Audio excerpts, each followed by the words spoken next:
Good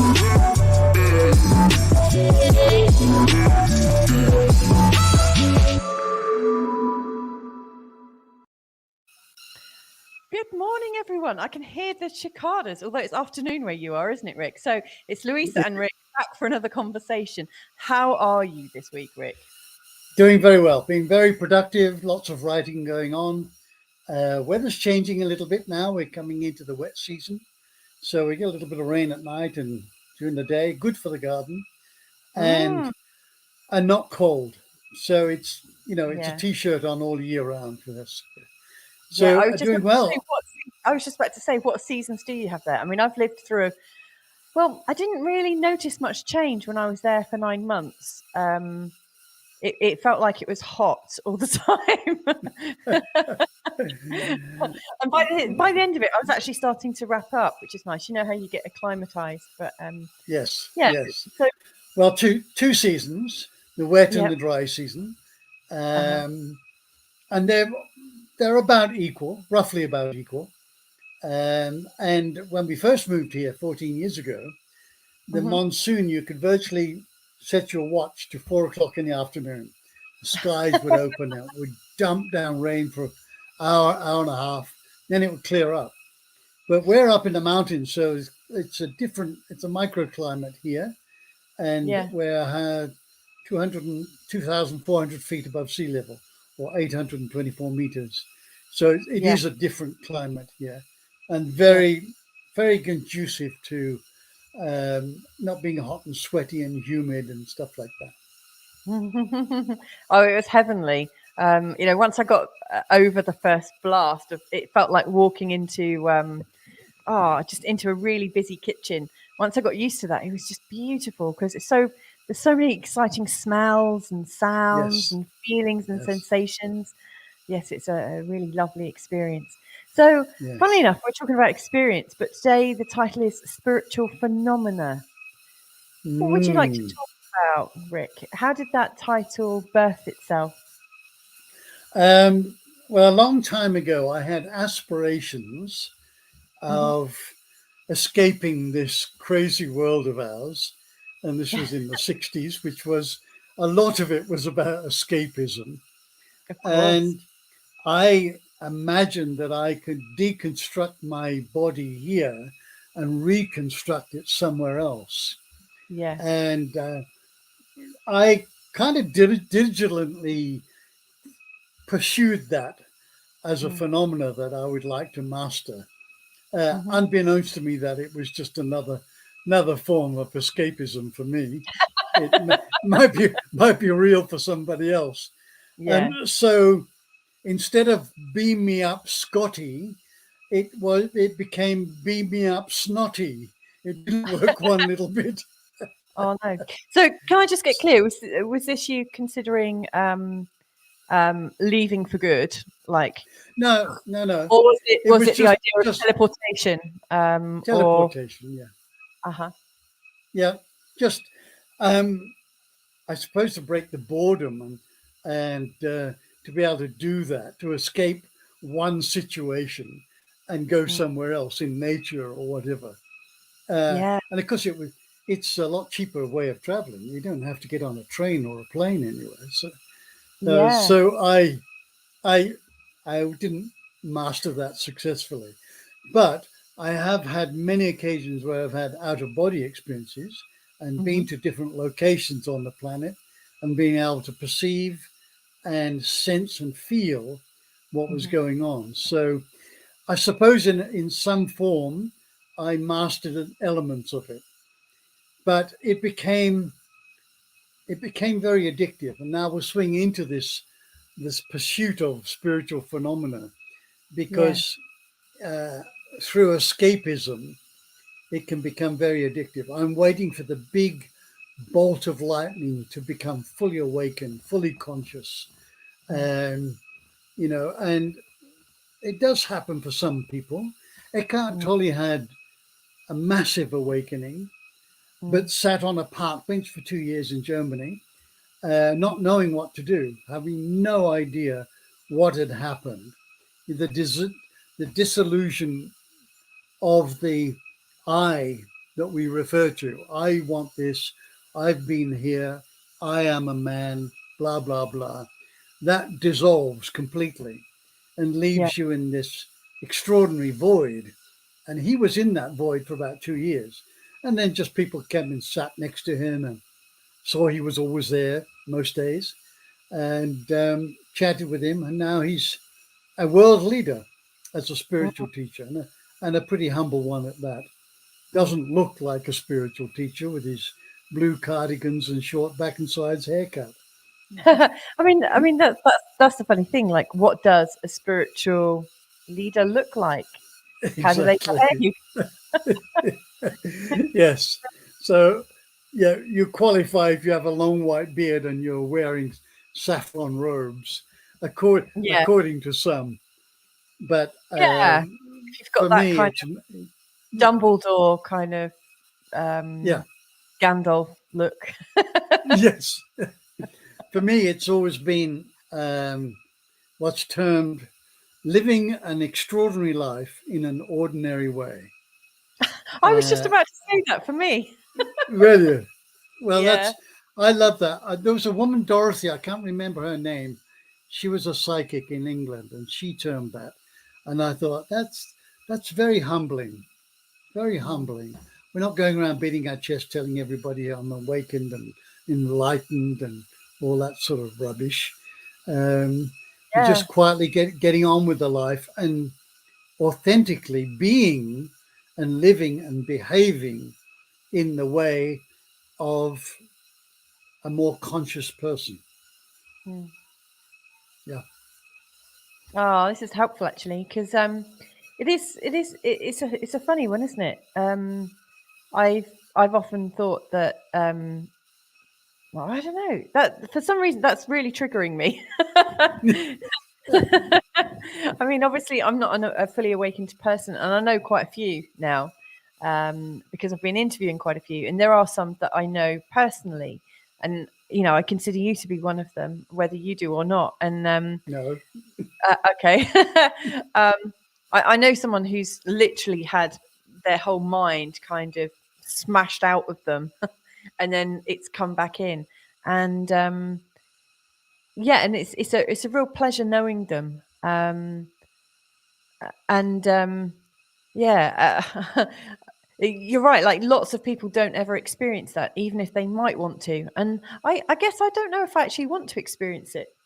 I don't know. Like, Mm. when you look at your choices, a lot of the people who I know who have experienced these sort of very sort of strong extremes have had quite extreme lives. Like their stories have got had some very rough and troubling edges that have led them to where they are now. And by comparison, my life is very, I've had some ups and downs, but my life is very kind of sedate and calm. And I think it's had some excitement, but I don't know. I don't think I'm having a dramatic life. Mm. Very good. Well, you're lucky. I'll swap with you any day. Really, I don't want to Well, swap it. I'm let's just pull a couple of those things apart. Yeah. One, I have never met a fully awakened being, Okay. because if we are There's always. infinite by nature, if what is at the end of this journey is infinite, it means Yeah. it has no ending, it has no beginning or ending. It never Yeah. dies and will never cease to exist. Mm. So how big is enlightenment? How big is Yeah. awakened? Awakened compared to what?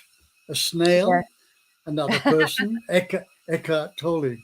So I'm very cautious about how it's described. Mm. And rather than elevated levels of Mm. consciousness, I see it more like the onion, the layers, the toroidal shapes that Yes. are expanded into different, they're not even levels of consciousness, they're vibrational frequencies. Mm. Right? So we are merely in the process of raising our vibrational frequency as Mm. energy beings, and Mm. that can go through to infinity. So Mm. I'm aware of that, and it's very humbling. So I don't consider myself awakened. Mm. I consider that I am more awake than when I was 20. And that's a Yeah. very Buddhist way of looking at Yes. it. Compare yourself not with anybody else, but who and what Mm. are you today compared to who you were last week or Mm. 20 years ago.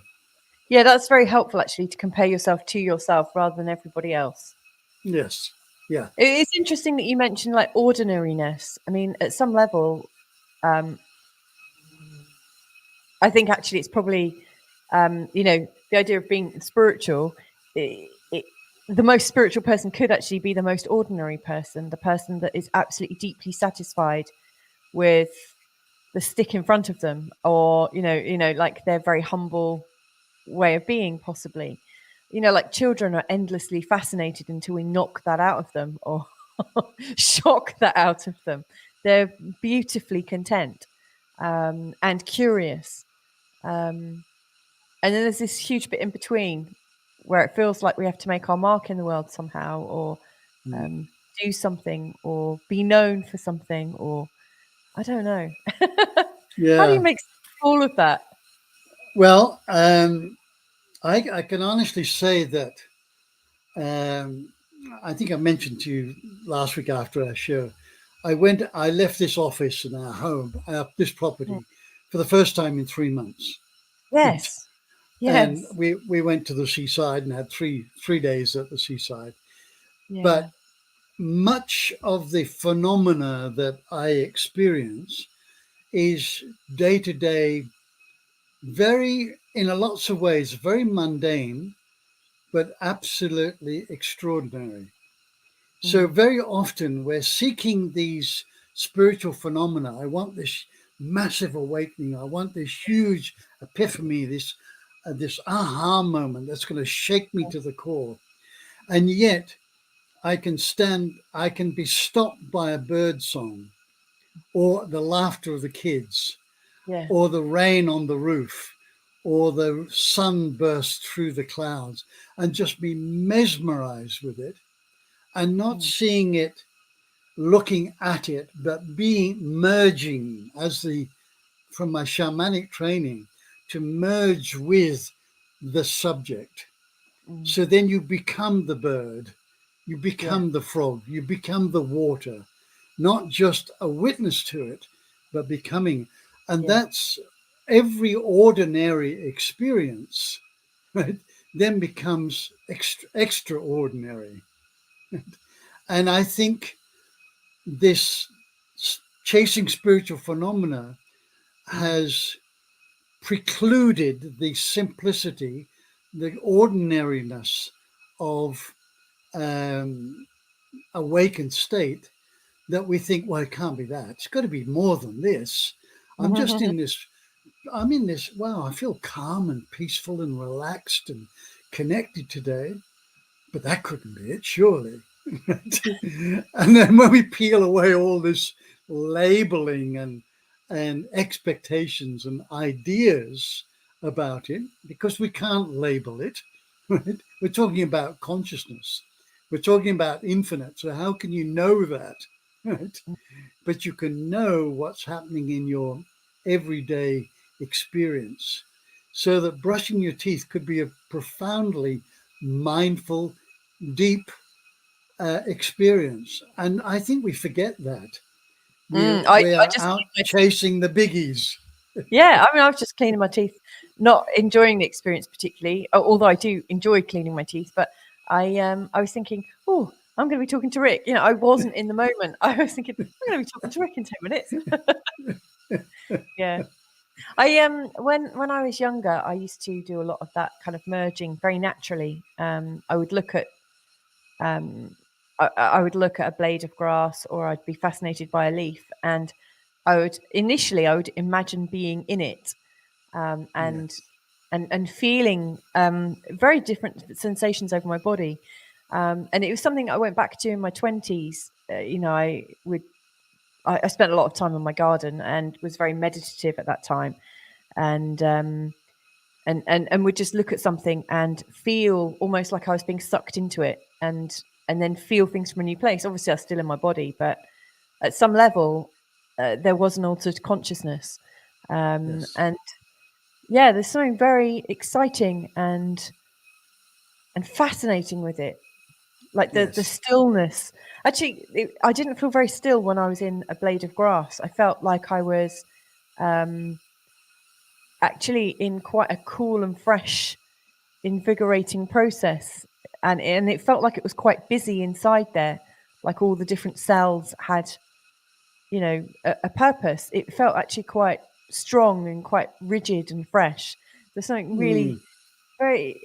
I think it's great to see things from a different perspective and Indeed. pop in and out. Um, Yes. yeah, Well, merging, of course, has different depths. So you could yeah, merge with an animal. The Native American First Nation Americans would merge with bears and animals and cougars uh, and feel that. yeah, The blade of grass has all its atoms and protons and neutrons whizzing around in it, right? And as you merge to that depth, it's not stillness, it's you're surrounded yeah. by activity, you know. Yes, absolutely. Yeah, that's how it But felt to me. That's how I was perceiving it. yeah. So the two things that came to mind there when you were talking is that when we observe children, they're generally filled with curiosity. They Yeah, always want to know what's under that rock or what's behind yeah, that gate or what's on the other side of this wall. And the other one is imagination. And we get that knocked out of us. yeah, So we're told what to think, not how to think. And we're told, oh, that's just your imagination. It's nothing really happened. And yeah, so, in order to remain part of the status quo, we shut those elements down. And in essence, we need to ensure that we keep very, very curious and very imaginative about what's going on. mm. I yes. Have you noticed in the last week or two your intuitive faculties or your healing faculties senses growing? Um, Not necessarily this week, but they've been growing Yeah, since I can't remember. yeah, Um, I've just got a call here that there's somebody yeah, sure, making delivery. Can you yeah, just talk your way through that, and I'll just look yeah, over here and fix sure. this? I'll take you out so you don't feel conscious, and Oh, obviously you okay. can stay in consciousness, but I would just have to leave just for a couple of seconds. Would no you carry problem at on and all. I'll come back? Absolutely. Okay. Yeah, fascinating subject, isn't it? Old consciousness and where we might go with spiritual phenomenon. I was really reading. I was really taken aback by something that somebody shared or tagged me in on Facebook about how when you're pregnant, um, the cells in your body and the cells. In fact, I'm going to bring it up because I shared it this morning because it's so amazing. Um, When pregnant, the cells of the baby migrate into the mother's bloodstream and then circle back into the baby. It's called fetal maternal micro chimerism, microchimerism. There you go. For 41 weeks, the cells circulate and merge backwards and forwards. And after the baby is born, many of these cells stay in the mother's body, leaving a permanent imprint in the mother's tissues, bones, brain, and skin, and often stay there for decades. Every single child a mother has afterwards will leave a similar imprint on her body too. Even in a pregnancy that doesn't go full term, or if you have an abortion, these cells still migrate into your bloodstream. Research has shown that if a mother's heart is injured, fetal cells will rush to the site of injury and change into different types of cells that specialize in mending the heart. The baby helps repair the mother while the mother builds the baby. And I was really kind of surprised by that, because it absolutely. I was just talking about this this lovely this really lovely article that somebody tagged me in about the. I'm going to read it out actually, so I don't get it wrong. Fetal maternal microchimerism, where the fetal cells of the baby migrate into the mother's bloodstream and circle back into the baby. And so every pregnancy you have, you're changing, because the baby is putting its cells in you, and it changes as well.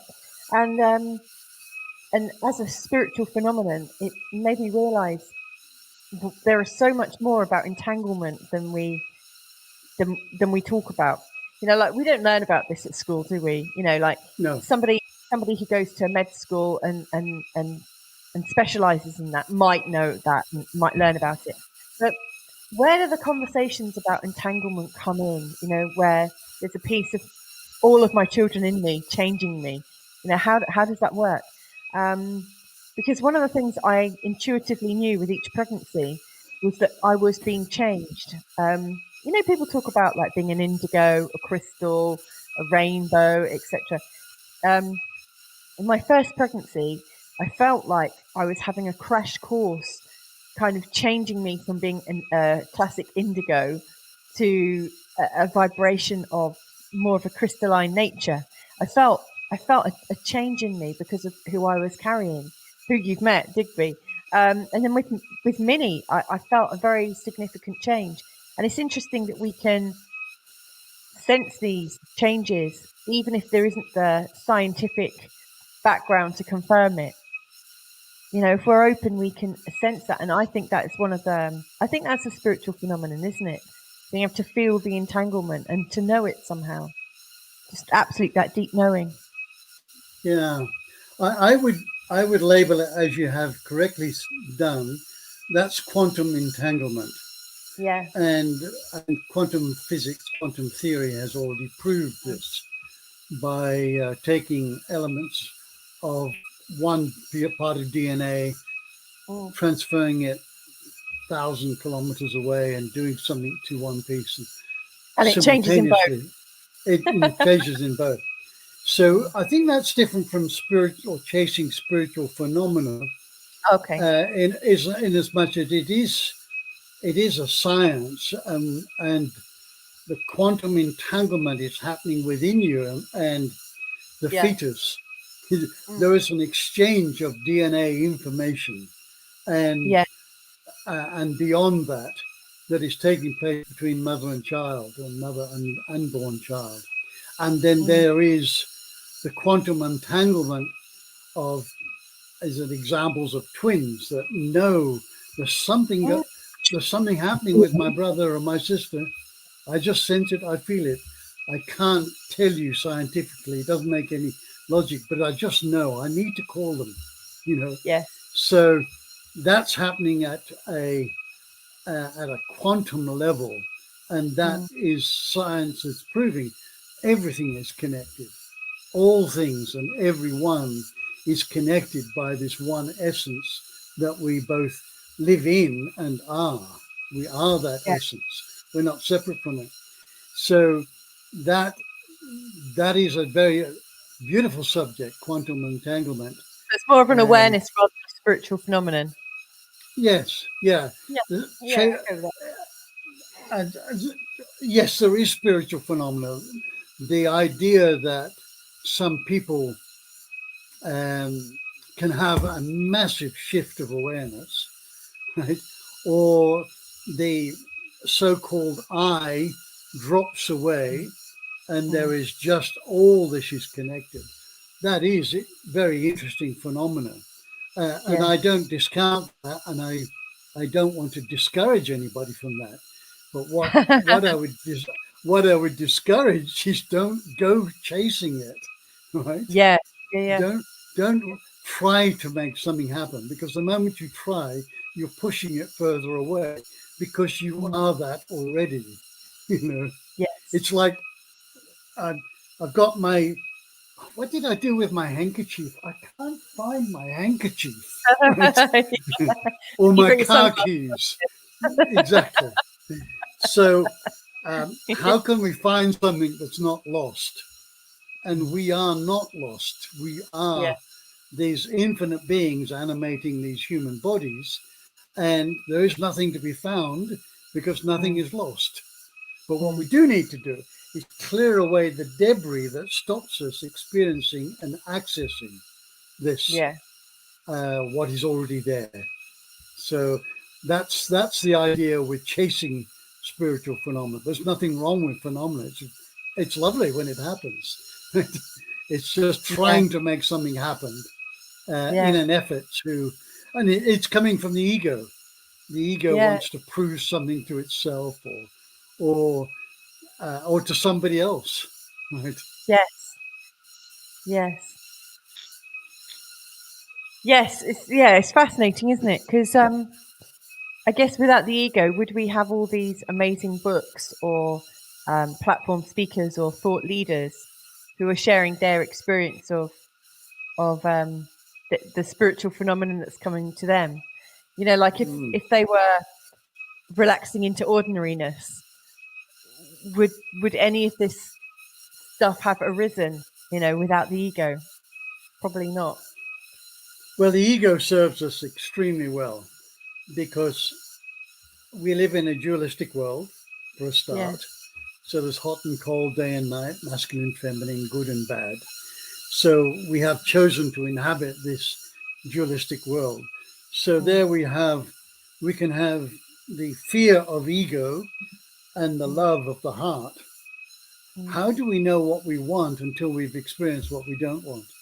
Yeah. And that can apply to a movie, a book, a relationship, a job, Mm. food, a drink, right? Yeah. Whatever it is, we are here to experience the duality, Mm. right? And so we will occasionally will attract to us or experiment with Mm. things. I've never had this before. I'm going to try this. Ah, didn't fancy that. Now Yeah. I know what I don't want. Now that begets the very next question: what do I want? And when Yeah. we apply that on the grander scale, what I don't want this relationship, I don't want this job for whatever reason, then what Mm. do I want? Well, I want a supportive, loving relationship that's nurturing, whatever. I want a job that the business is in integrity and honesty and donating some of their money to, corporate social responsibility programs. That sort Yeah. of thing tells us what we want.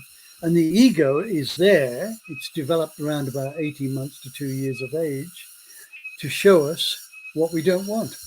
And we teach our kids, we teach them the ego, right? We teach Because, them what they don't want. well, you know how it's been. You taught your kids to put their shoes on, the Yeah. wrong one on the wrong foot, and we would correct them. Oh, look, Danny, you see the shape of your foot? That's Find the shoe that is the same shape and put that on, right? So that's Actually, your I've let my that, kids go out with their shoes on the wrong way because they were so that, insistent. Go on then, do yes, it. of course. But now we're saying to them, well, that's your left foot and that's your right foot. Oh, they were just feet before. And I'm your Yeah. mum and this is your dad. Oh, they were just two godlike people that looked after me. Right. Yeah. And so we, around about 2 years of age, we start sowing the seeds of there is separateness between Mm. left and right, mum Mm. and dad, hot and cold. It's time to go to bed. It's dark, blah, blah, blah. And that becomes part of their psyche or part Yeah. of their mental instrument. And it's there so that later on we can determine what we don't want. I don't want that, right? Mm. Okay, so what do I want? So it's a beautiful gift, and I love my ego. I love it. Every time it comes up with fear. I say, "What have you got for me today?" Oh, more fear. Oh, I've been down there plenty of time. Thank you very much, but I'm going to choose love. Yeah. And it gets all sulky and goes off. You wait till you're feeling a bit tired or irritable. I'll get my little sword in that Yeah. chainmail armor of yours and I'll open it up. Yeah, it is like that, So, isn't it? yes, it is. So, on a spiritual phenomenon, so far we've looked at the idea of the sort of like coming out of your body, out of body experiences. Actually, we haven't fully looked at it because you were saying you have had out of body experiences. Do you want to talk a little bit about that? Yeah, it's happened spontaneously, so I can't make it happen. Yeah. Right? And the more we try to make it happen, the further it goes away. Yeah. So what we can do is we can set the scene. We can create an environment where it's more conducive to happen, but we can't make it happen. It arises spontaneously. And there are, of course, plant medicines and other materials that can assist with that experience. But the spontaneous ones I've had are being fully awake and fully aware and being out of my body and flying over Turkey with Wow. the beautiful golden domed mosques and things like that, dusty streets. And I was fully aware and awake when I did that. And I've never been there. And I know I wasn't imagining it. This was when we lived in England and we had no electricity and running water on the farm. So I hadn't watched any television at that stage. And Yeah. I So hadn't you were a hadn't young seen a innocent movie. child. Yeah. Yes. Yeah. And I've had similar experiences in a semi-dream-like state where you're in that alpha brainwave state where I've been very conscious of being outside of my body. But again, the nomenclature there is I am outside of my body. The I doesn't exist. Yeah. Right?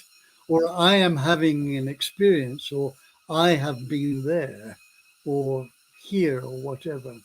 So it's so difficult to remove the vocabulary and express it in another way. But yes, I've done some remote viewing. I did some training on remote viewing where you What was your project. Can I ask about the training? Yeah, please. Like how do you train to remote view? It's something I've considered doing myself because I feel like I've had these. I've had a couple of out of body experiences, which I might share a bit later. But I'm more interested in your experiences. But I've also had these like out of body conversations, which is a bizarre thing where I feel like I'm a different. All of a sudden, every now and again, I'll be doing something, and then I realise that I have. All of a sudden, I kind of have a jolt in my body, and I realise that I've been somewhere else having a conversation, and I'm in somebody else's body, or I've been in a different situation. It's almost like I've just woken up out of a dream, but I'm actually stood there doing the washing up. Like you might be doing the washing up thinking, oh, and replaying something in your mind. And then all of a sudden you realize you've replayed something that you've never seen before with people that you don't know. And in that moment, you know the situation completely. Like there's this whole backstory that all of a sudden, in an instant, I'm aware of, I know, and it's got nothing to do with anyone I know, any place I've ever been. And then all of a sudden, all of that is in me, and I'm back in my body going, what happened? And I realized that it happens quite a lot. And I've just discounted it like, oh, it's my crazy imagination. But then the other day I thought, it's not my imagination. It's like I've merged with somebody else without knowing I was doing it, without consciously going to do it. And I've absolutely no idea why it would happen. But it's like some kind of, is it an entanglement? Is it my soul wanting to? I have no idea. What do you make of that? Have you heard of that? Yes, I have. And I think you need to up your medication there, Louisa. Just kidding. Okay. All right. I did actually do mushrooms when I was in Bali. It's the only time I've done anything like that, really. No, just kidding. Okay, let's come back to this wholeness, this oneness. Yeah. If there's just one of everything, there's no separateness. Right? Yeah. So, what if, to try and conceptualize this, there's just one being that we all are, and this Yeah. being could be called, labeled consciousness, the unified Love. field, Yeah. potential, love, you name it. Yeah. Source. However, on this planet alone, there are what, 7.8 billion people sharing this one spirit, this one soul. So you are that spirit, and you are now experiencing yourself through another body. So Yes. it's very real. It's spontaneous. You haven't made it happen, and all of Yeah. a sudden, you can go into a daydream, which is another brainwave state, where the right hemisphere opens up to that holistic experience instead of the linear one trying to make logic and time out of it.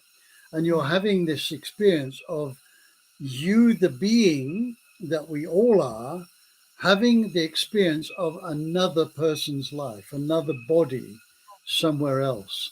So Yeah. that's what's happening with that. And it's Yeah. that demonstrates our multidimensionality. We are multidimensional. We're not just this 3D dimension. We have up to 12, we can experience up to 12 dimensions as a human being.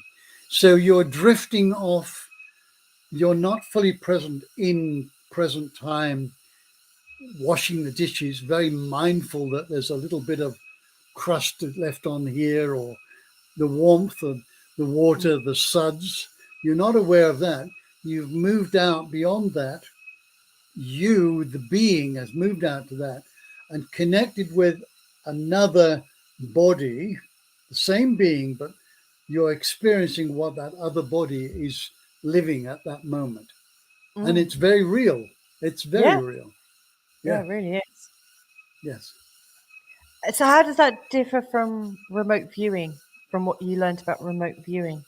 Because that Um, really was remote viewing. But I just wasn't consciously doing it. I was remote being, actually. It's probably yes. a better. Well, remote viewing, you have to join the CIA to be really good at it. the the CIA started recruiting psychic people, people that had experiences like yours, and they started to train them with what was called a target. So there would be a target, which could be a number, it could be anything, right? And you would project yourself into that target area. You, the being, the one being, would transport yourself to that being, and you would observe what was going on. And the CIA used it for spying during the Cold War. The Russians did as well. And there's some fairly remarkable people that have been really adept at remote viewing. I can't remember his name offhand, but there was an artist man that before we had been to the other side of the moon, um, he had painted a replication of the moon's surface. And then supposedly when we did go to the other side of the moon, the dark side of the moon, it was photographed and shown to be a replication of it. Right. Now that's Wow. putting a bit of trust in NASA, of course, but there have been others, Yeah. Well, I mean, uh, maybe he painted the image that NASA were going to put up. or they photographed the image. Yeah. Yeah. Anything is possible. But Yeah. for my experiences, the guy that was our trainer, he lived in Japan. He has a Japanese wife, a Korean wife actually, and he told her to go out and take a series of about 50 photographs around Tokyo and surroundings, have them processed, put them in an envelope, right? Put them in another envelope and write a number on it, a 5-digit number, right? And he brought those. She packed them in his briefcase. he came to our villa where we were running this retreat, and there was about 10 or 15 of us, and he would put us, we would go into a meditative state, and then he would pull out of the briefcase an envelope. He would open it up. He would then look at the number, not having seen what the photograph is, and read out the number. And he said, if you are in this state, the moment I finished the last number, you will know everything you need to know about this photograph. And it was remarkable. It was phenomenal what people could do. And he'd never seen these photographs. And so we would draw while we're in this meditative state. And I drew, on one of them, I drew a rocket, and it had NASA on it. And there was it was going up into the sky. And when he pulled it out, the photograph out, it was a Japanese restaurant with a rather pointed element at the side of it. And I said, wow, I got that wrong, didn't I? And he said, well, no, look, he was being kind to me. He said, look at the shape that you've drawn, and look at the shape of the side of the restaurant. See, you've got some elements on there, right? Anyway, we took a break and we went and did another one, and I drew something else. Yeah. But when he pulled this next photograph out of the envelope, it was a picture of a rocket on the stand at Cape Canaveral with NASA and the flag written on it, the whole gamut. Wow. And I look at my picture, and there's a river running through a landscape.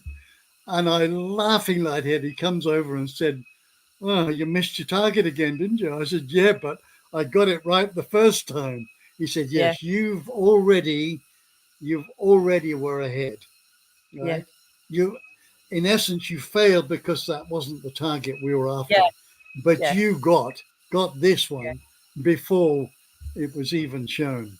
So he said that reinforced with me that, yeah, we can remote. All of us have the capacity to remote view. Wow. So tell me you've had some experiences. Oh, yeah, my out of body experience was, I mean, I did have a conscious, I'd forgotten. When I was about 12, I was being babysat by some friends of my mum and dad's. And did you need to get that? Yeah, keep going. I can hear you. I was being babysat by some friends of my parents, and the woman, I didn't know this. I don't think my parents knew this, but she was a kind of spiritual healer, and she saw something in me, and she took me into her bedroom, which obviously sounds really wrong, but we sat in her bedroom, and she had mirrored wardrobes, which is like how all the bedrooms were in those days in England, mirrored wardrobes, on sliding doors. And I sat on the edge of the bed, and she put her hands on my shoulders and just said, close your eyes, take in a deep breath, and said, but all of a sudden, I was seeing through my eyelids. My eyelids were shut. And all of a sudden, I realized the room was filled with just people around me the whole time. It wasn't just people I knew. Like, I might have expected to see my granddad, and he was there, but he didn't look like my granddad. He looked like photos of my granddad, when he was about 35 or something like that. And there was this feeling, this really big celebration, and the room was just full of it was just so crowded. It's like I was surrounded. And then it was almost like I was just welcomed, and then or congratulated for being able to see something else. And then all of a sudden, and this is what reminded me, was when you were saying that you were flying over Turkey. I felt myself come out of my body, and I was flying through the sky. I don't know how long, probably only happened for a second or two, but for me, the experience went for a long time. And I just felt this peace. And after going around the world, I don't remember any specifics as to where I went, but I just had this sense it was okay. And I just looked up and it just looked like a flower opening. And I kind of went there, and then all of a sudden it was like, oh, there I am back in the room. Yes. And Yes. and that was an interesting experience where I was actually fully awake, but this lady had just put her hands on me. So she was right to do that. After my third child, after giving birth, about a month in, I had a dream. And at the time, I didn't know I was dreaming, but I was going into the basement of this hotel, which, funnily enough, we moved into. And as often, with these dreams, this hotel resembled nothing like the hotel that we moved into. But I was walking down into the basement and I noticed that the walls were a beautiful marble, like nothing I'd ever seen on earth. It was like something really just beautiful and phenomenal, and really cool to the touch, smooth and almost glittery, almost like the walls were alive. And as I went down, there was this infinity pool, and I didn't realize it at the time until I remembered it and thought, but I saw 2 infinity pools side by side, circular ones. And of course, later on, I realized it was an infinity pool in the shape of an 8. And there was a woman in there with long, dark hair. Didn't really pay too much notice of her, but there was somebody in the pool, just very relaxed. And I looked down at my feet and at the floor, and it was just beautiful. And then I said, I need to turn the light on. Carl was with me. And then I said, I need to turn the light on. And my hand just went up to the wall. And as I knew there was a switch where it just needed to be, didn't need to touch it. And all of a sudden the light went on. And again, same phenomenon that I had when I was 12. I had this experience that there were hundreds of thousands of people surrounding me the whole time, almost like angels, I don't know, spirits, entities, whatever. But it was all this feeling of kindness and gratitude that I was there. And I said, oh, wow, everyone's here. And then there's this staircase in front of me. And it's one of those really grand staircases that turns halfway. And at the top of the turning was this huge picture window, like this massive window. And I could see through the window, and it was nighttime. And so I said, wow, everyone's here for me. Wow, I can see everyone. And I felt myself move up the stairs. And it was like I had a bottle of a fizzy bottle, but this one's green. So it's it's like I had a fizzy bottle.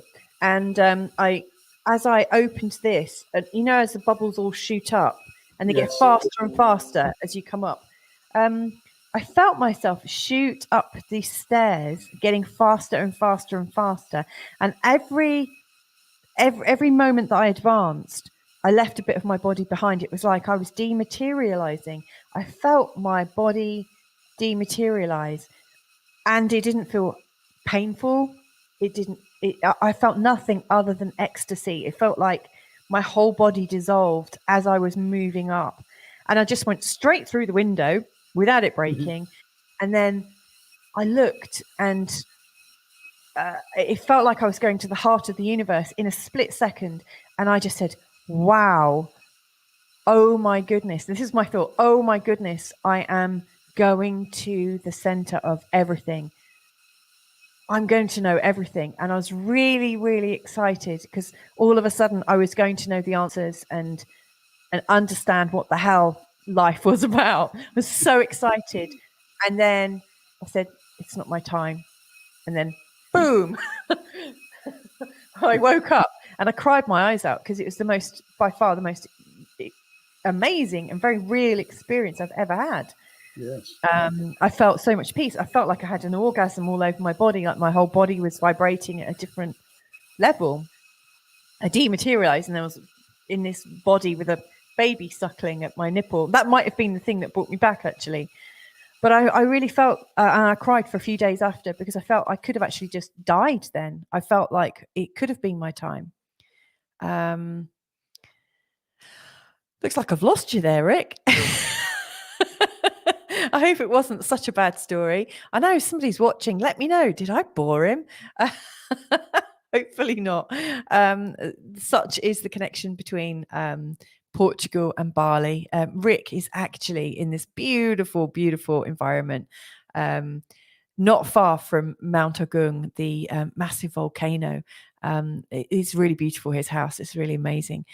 So he's kind of in the jungle, and the connections sometimes fail. So anyway, that was my experience of coming out of my body, and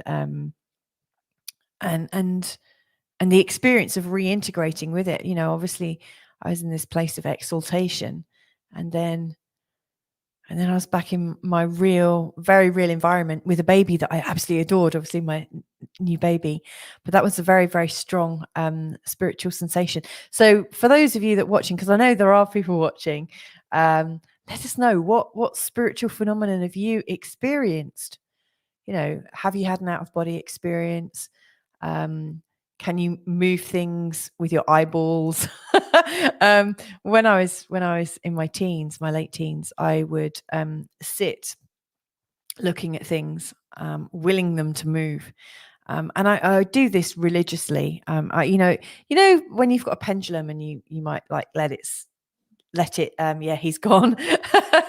When you might let a pendulum just swing and see what happens. I would hang a pendulum from like almost like an arm, like a structure that I could hang one from, and I would look at it and ask a question and will it to move. And back then I could do it, and I also had this sensation that there were things that could move around me, but as with all these things, you move away, you grow up, other things are happening in your life, and before you know it, you're back in reality, and the skills that you may well have been focusing on seem to disappear. So yeah, they are my experiences. Just recently, I've noticed that my healing experiences have come on again, and I would ask, what's changed for you recently? Like, I was offering remote healing for somebody who lives nearby. Aha, Rick's coming back, hopefully. Hello, my friend. My apologies. You had an out of studio experience there. Two external calls and the internet goes down from the service provider. It's fine. You had an out of studio experience there. I did. It was. Do you want me to tell you all about it? You should try this. Hang on, I'm going to tune in and see if I can go. I'm going to remote view what happened. So, well, yeah, that was my experience anyway. Yeah, it was. That's amazing. And I think at one stage of this conversation, you said you haven't really had any extraordinary experiences, and yet that was. Yeah, well, that was like the one. I guess that was a real knockout experience, and like reintegrating into my body obviously happened in a microsecond, and I consider myself to be a very ordinary mum. I'm a mum of 3 children predominantly, and a coach and an astrologer, and I don't really have much time one of the things that might occur for sometimes I get a little bit of writer envy, or or channel envy when I look at these videos that people put up on their YouTube, and they've obviously had loads of time to put something together, and it's really glossy, it's really nice, and or the effort of writing a book and exploring things and becoming known for something. I feel like a very ordinary person that nobody's ever going to get to know. And I love our chats, because they're really for us, aren't they? We do have people Yes. watching from time to time. I think because of the time when it goes out, it's not many people are up in the UK. Right. But we do have people watching in later. But we do these conversations for us because it feels right, doesn't it? That we're. It does. Yes. But I'm very aware that some other channels and other people, like they don't even have to show up, but they get known for being spiritual, or do you know what I mean? I just feel like someone has these rather cool experiences from time to time, but nobody really gets to know about them. Right. It takes coaching out. But And I don't know. perhaps that's how it's supposed to be. That the Yeah. universe gives us one profound experience, Yes. and we have the expectations that I want that again, and I want to go back there, and I want to Yeah. be in that place all the time.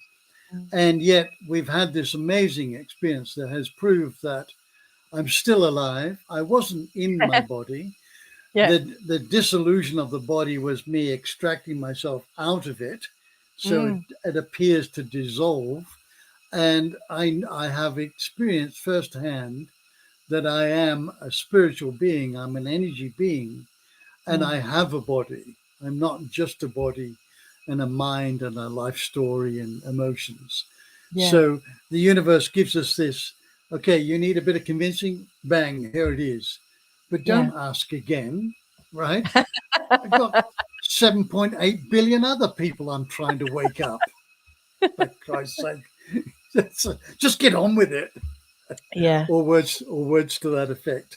So very often, and I have several people that said, I wish I'd had some of your experiences. And then they tell me what they have experienced. And I think, oh my God, really, you have been there. You've Yeah. experienced this. But there's this spiritual phenomena that it's got to be like this blinding flash of light, right? Where everything dissolves and I'm fully enlightened. That's spiritual BS. That's not phenomenal. Yeah. Yeah. So we have to let go of all of that and just allow whatever is arising. And if you never have a profound experience, but you're heart-centered, you're a kind, compassionate person, and you do good in the world, what's the difference, right? Yeah. What's the difference? Yes. Thank you so much, my friend. I love that. I really, truly love that. Thank you Well, so much. it is true, isn't it? The more aware we get and the more awakened we become, the more connected we are to everybody and more compassionate and kind and heart-centered, and we want to be of service, right? And yet I've known 2 or 3 people in my life that had all of this and never done a spiritual retreat, never read a book, but we're doing extraordinary stuff here in Bali. Like grandmothers and things like that, and grandfathers, and just people. Like some people, it's absolutely natural. I mean, that's one thing that I noticed when I was in Bali, was that I remember spending quite a bit of time with somebody, and they said, "Oh, we don't really use the word love necessarily because it's implied," or "We don't really use the word thank you so much because it's implied in the culture. We know everyone's thankful, or we know that everyone's in love. Why would you say that? That's really weird." And I was thinking, Yes. "Oh, crikey! Well, that's just our cultural language. We're always saying sorry, love you, thank you." And I thought, wow, it must be so much easier to be these people who just assume that everyone has nice intentions, or it probably Yes. isn't like that, but that's something that came across to me. Yes. Yes. And the gentleness of being with some of the people that I spent time with. Yeah, beautiful, beautiful. A lot to learn. I've learned so much from the Balinese since I'm here. And one of my great teachers here is our gardener, who has been with us for many, many years. I learned, he says I'm his guru. I said, don't you call me that. But I said, I tell you, I'm learning more from you, just observing how you operate, what you say, how you go about your day, how about your family. I learn more from you than I could ever possibly teach you. And our Very kids cool. are the same, aren't they? We think we teach our kids, they are teaching us. Oh, no. They're definitely teaching me. They really are. I'm sure they're going to be teaching patience today as I fight through IKEA Superstore. Yes, I'm sure. Find that perfect super. So let's just wrap this up. Instead of Yeah. chasing spiritual phenomena and these extremely enlightening experiences, we just need to knuckle down and do the work. Look at the limiting beliefs we might have, what we believe about ourselves, what we're telling ourselves, the self-sabotaging mental, emotional, and physicality that we may be imposing on ourselves and on others, and consciously work through this, chipping away at the iceberg until it's all gone. And everything we're looking for is already there. So all we're doing is clearing away the debris. So if we're just going on waiting for the big bang, right? You might be waiting a long time. Yes. But if every day you can do a little bit about becoming a bit more heart-centered and a bit more positive about your life and be more grateful and appreciative, then you're well and truly on the road.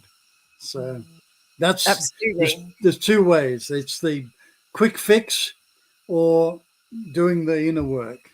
And I would recommend to everybody, do the inner work first. Yes, absolutely. Carl uses a phrase quite a lot, taking heaven by storm. Like when you use, even you were talking about using chemicals as well, like natural chemicals, enhancements.